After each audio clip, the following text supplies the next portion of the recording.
Hi there. Video देखने से पहले चैनल को सब्सक्राइब और वीडियो को लाइक करना ना भूलिएगा। Athens Universal, the platform that combines अस।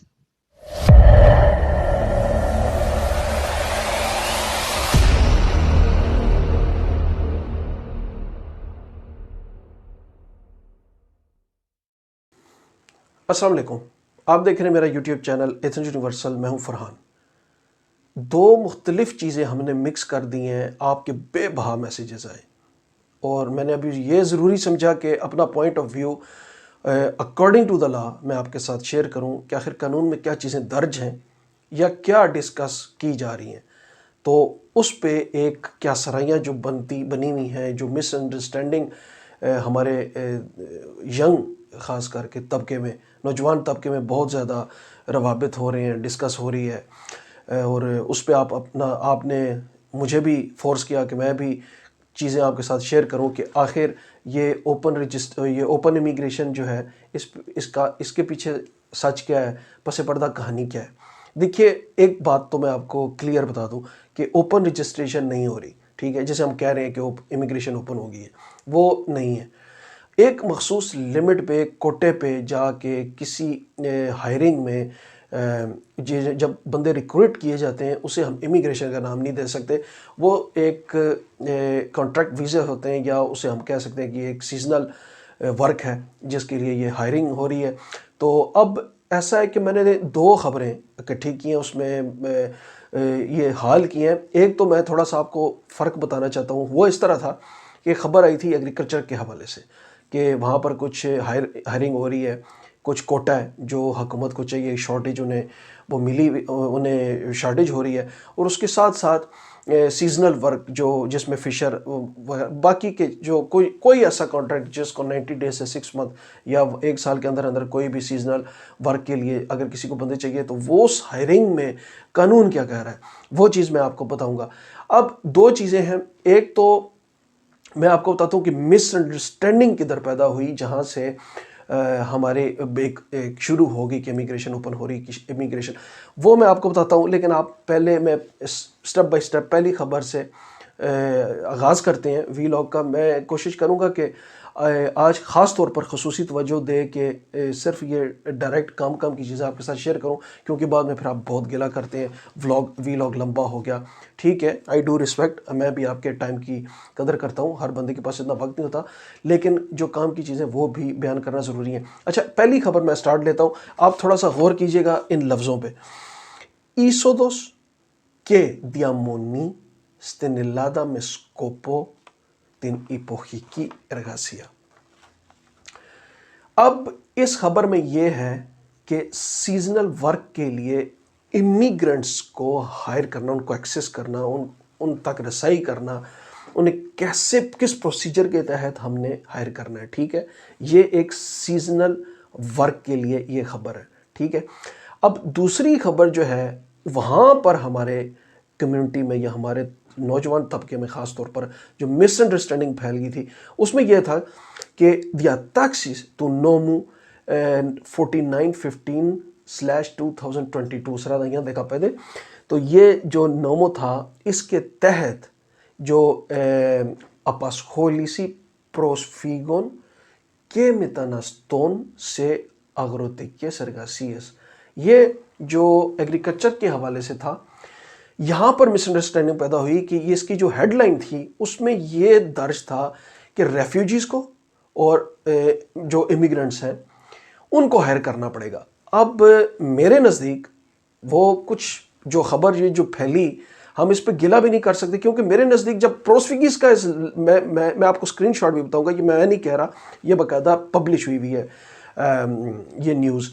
तो ये जब लफ्ज़ आता प्रोस्फिगन का, रेफ्यूजीज़ का, तो उसका मतलब यही है कि ये रेफ्यूजीज़ को भी हायर करने जा रहे हैं। ठीक है, अब यहाँ पर बेसिकली लिखा हुआ ये है कि हायर किया जाएगा, जो कि खबर के मुताबिक एक जो मंजर पेश हो रहा है वो ये हो रहा है कि बाहर से हायर किया जाएगा।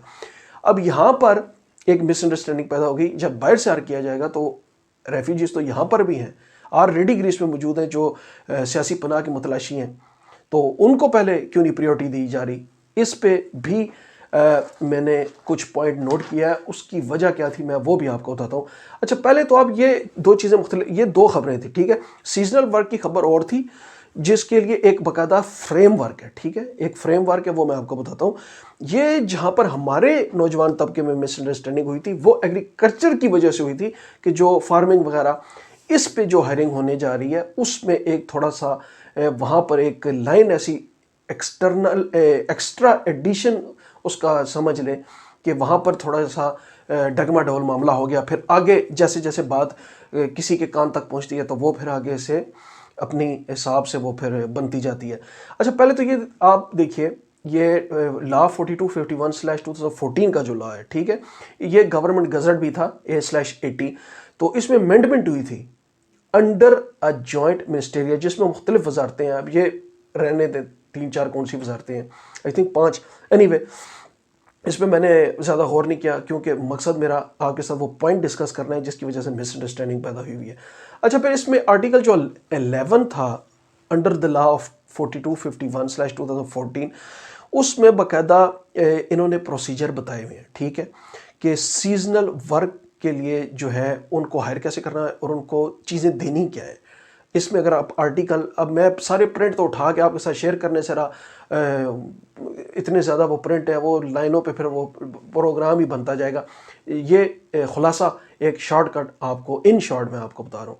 आर्टिकल 11 में ये चीज़ दर्ज है कि प्रोसीजर कैसा है। पहले नंबर पे तो ये है कि सीजनल जो वर्क है ना, अकॉर्डिंग टू द लॉ उनको रेजिडेंस परमिट नहीं इशू होते, ठीक है। पहले नंबर पे उनको एक वीज़ा इशू किया जाता है।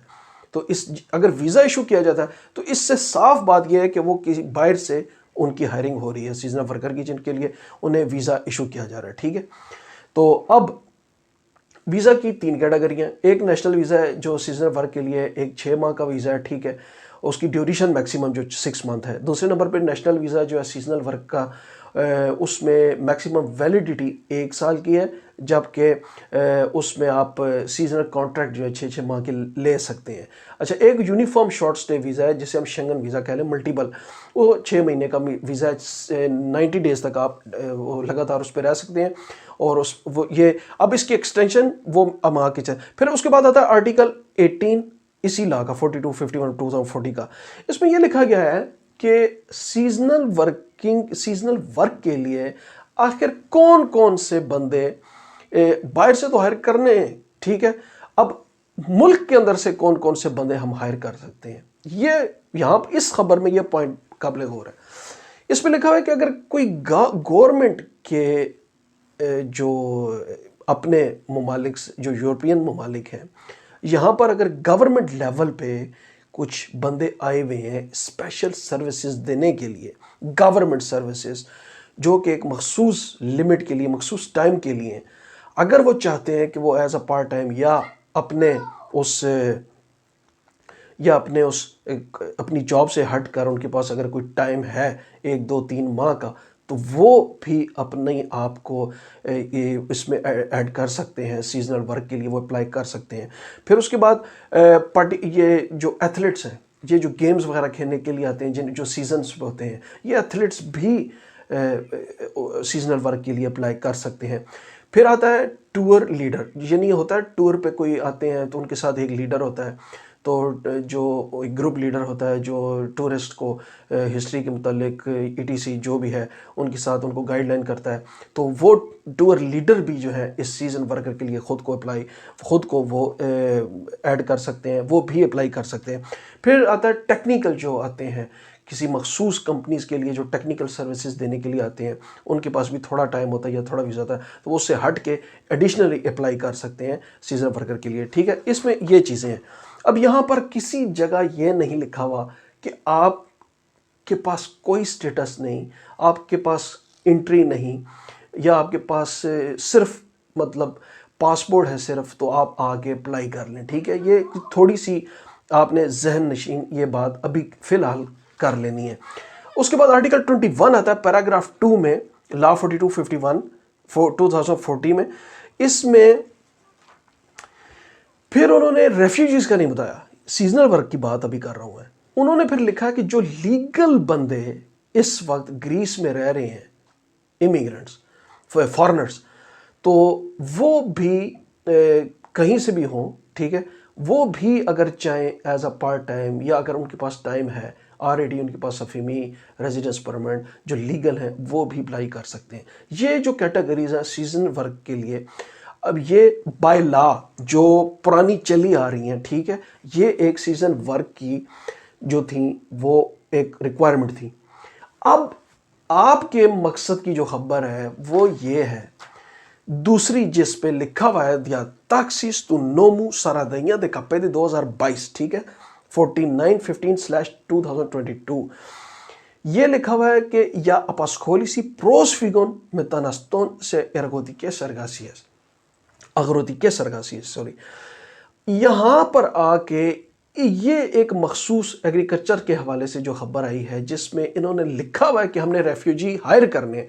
यहां पर आके थोड़ी सी अप्स एंड डाउन्स होना शुरू हो गए, फिर जहां जहां बात पहुंचती गई, क्योंकि इस पे लिखा हुआ है कि उन्होंने रेफ्यूजीज हायर करने हैं, लेकिन खबर जो मंजर पेश कर रही है वो बाहर से, और मैं आपको बताता हूं पढ़ के। ये हुआ इस तरह है कि इस खबर में गवर्नमेंट जो है वो, अब इस खबर की हम बात कर रहे हैं, ठीक है, ज़राअत के हवाले से, गवर्नमेंट जो प्रोवाइड करना चाह रही है एक नई टाइप का परमिट, एक नई परमिशन, जिसके तहत एम्प्लॉयर जो हैं, जो कंपनीज के मालिक हैं, या जो जो जिनकी ज़राअत में रकबा है, या वो खेती बाड़ी के काम के लिए जो ऑनर है, वो अपनी उस सीज़न वर्क के लिए ज़राअत के हवाले से उन रेफ्यूजीज़ को भी हायर कर सकें और इमिग्रेंट्स को भी हायर कर सकें। अब यहाँ पर तो उन्होंने लिख दिया कि वो रेफ्यूजीज़ को हायर करेंगे, और गवर्नमेंट जो है उन्हें एक स्पेशल नई इजाज़त, एक नया परमिट देने का सोच रही है, जिसके तहत वो हायर कर सके। लेकिन ये चीज़ यहाँ पर अभी डिफाइन नहीं की गई कि क्या वो ग्रीस में से भी हायर कर सकते हैं या बाहर से, जो फैमिलीज़ के बगैर आएंगे, जिनको वीज़ा इशू किया जाएगा। अब ये वो तो चीज़ें अलग हैं, सितंबर, ठीक है, सबको पता लग चुका है कि सितंबर तक ये इनकी रजिस्ट्रेशन होगी, जो काम होगा जो मार्च 2023 तक के होंगे, जो उनको परमिशन मिलेगी, gov.gr उस पर रजिस्ट्रेशन होगी, ब्ला ब्ला, तो वो मालिकान करेंगे। लेकिन इसका जो पैराग्राफ है मैं आपको पढ़ के बता देता हूँ। पारालिरे तो पुर्गियो में तनास्तेफसिस desmothedi que μία νέο τύπου άδεια, όπου ο εργοδότης θα μπορεί να καλεί πρόσφυγες και μετανάστες τρίτων χώρων χωρίς τις οικογένειες τους για εργασία στην Ελλάδα. Θα παρέχεται δηλαδή η δυνατότητα σε πολίτη τρίτης χώρας να έρθει στην Ελλάδα με έγκριση απασχόλησης για μία ή για περισσότερες περίοδους απασχόλησης και εθνική θεώρηση εισοδού για εποχική εργασία.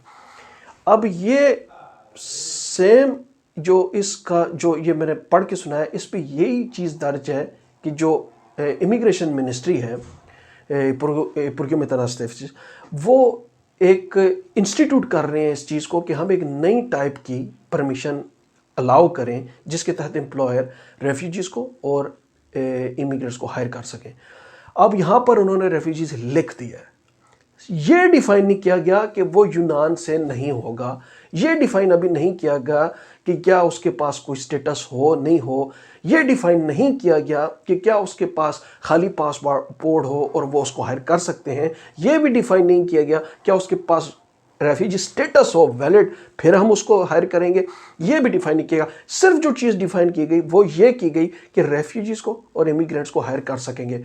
मंजर ये पेश हो रहा है कि बाहर से हायर करेंगे, लेकिन जब रेफ्यूजीज़ की बात आती है तो रेफ्यूजीज़ तो यहाँ पर भी हैं, मतलाशी तो यहाँ पर भी हैं, जब बाहर से ही आपने हायर करना, इस चीज़ को भी डिफाइन करना है। यहाँ पर आके थोड़ी मिसअंडरस्टैंडिंग हो गई, ये जिसको हम ना हाँ में कह सकते हैं ना ना में, कि जिसके पास कोई स्टेटस भी नहीं किया उसे भी हायर किया जा सकेगा, या जिसके पास रेफ्यूजी स्टेटस है उसी को हायर किया जा सकेगा, या वो रेफ्यूजीज जो बाहर से अप्लाई करना चाहते हैं रेफ्यूजी स्टेटस को और उनकी छानबीन होगी या उनको हायर किया जाएगा, विदाउट फैमिलीज आएंगे, फिर उनको 1 साल से 5 साल तक का उनको फिर परमिट इशू होगा, जो कि एक वीज़े की सूरत में होगा, उसकी डेट ही 5 साल की होगी, फिर वो मुख्तलिफ जगह पे काम कर सकेगा। ये बात की बातें हैं, लेकिन ये चीज़ें अभी डिफ़ाइन होनी हैं। अब होपफुली इन पे बात होगी, इन पे मज़ीद तफसीलात आएंगी और फिर हम अच्छे से जान पाएंगे कि क्या इनके लिए जो रजिस्ट्रेशन हो रही है वो यहाँ से भी मुमकिन है, या अगर मुमकिन है तो फिर उनके पास किस किस्म के स्टेटस होने चाहिए, या फिर मुमकिन नहीं तो बाहर से उनका क्या प्रोसीजर है, वगैरह वगैरह। अच्छा, अब इसके बाद उम्मीद है कि ये इतनी इन्फॉर्मेशन आपको आपके लिए काफ़ी हेल्पफुल होगी। अब जाते जाते एक ख़बर, दिल तो चाहता है कि आज तो पुल बांध दूँ तारीफ़ें कर कर के पुर्तगाल की और फिर उसके बाद इटली की, लेकिन मजबूर हूँ, अपने से बातें भी नहीं मैं कर सकता। ले जी, 11 अप्रैल को एक स्टेटमेंट आई है यूरोपियन कमीशन से और पुर्तगाल ने एक नया इमिग्रेशन जो है वो प्रोसीजर लॉन्च कर दिया है, जिसका नाम है वर्किंग इन पुर्तगाल, जिसके तहत उन्होंने कहा है कि अब हम और आसानियां पैदा करने जा रहे हैं कि जो पुर्तगाल में आना चाहता है उसे हम मज़ीद फैसिलिटेट करेंगे, उनके लिए वीज़े की आसानी करेंगे, उनके लिए यहाँ रहने की, हाउसिंग की, उनके बच्चों की तालीम की, वो सारा प्रोसीजर हम उन्हें एक फ्रेमवर्क देंगे जिसके तहत मज़ीद हम फॉरेनर्स को अट्रैक्ट कर सकें। और सिर्फ यही नहीं, उन्होंने कहा है कि अगर कोई पुर्तगेज जो पुर्तगाल का नेशनल है वो भी पुर्तगाल छोड़ के किसी और मुल्क चला गया है, तो मैं उस एक नए वो सिस्टम का नाम भूल गया, वो उस एक नए प्रोग्राम के तहत वो एक प्रोग्राम चला, वो भी वापस आएँ और अपने मुल्क में आके सरमायाकारी करें। और उसके बाद उन्होंने कहा है कि उन्होंने कहा है कि फॉरेनर्स को हम चाहते हैं कि अपनी सियासी पार्टीज़ में मज़ीद जगह दें, उनको वो भी आएँ, वोट कास्ट करें अपना, हमारी गवर्नमेंट लेवल पे फॉरेनर्स को भी अपने जो उनके व्यूज़ हैं वो भी शेयर करने का मौका मिले। तो ये अब आते दिनों में इंशाल्लाह मज़ीद पता चलेगा कि वो कौन से प्रोग्राम लॉन्च होने जा रहे हैं पुर्तगाल में भी, कि जिसके तहत फॉरेनर्स के लिए एक ब्राइट फ्यूचर है। तो अप्रिशिएटेड। आज तक के लिए इतना ही। अगर आपको आज का व्लॉग हेल्पफुल लगा है तो आप मुझे भी अपनी सपोर्ट कीजिएगा, अपनी सपोर्ट से मुझे भी नवाजिएगा, वो इस तरह कि आप चैनल को सब्सक्राइब कर लें और वीडियो को लाइक कर लें। अगले व्लॉग तक के लिए अल्लाह हाफ़िज़।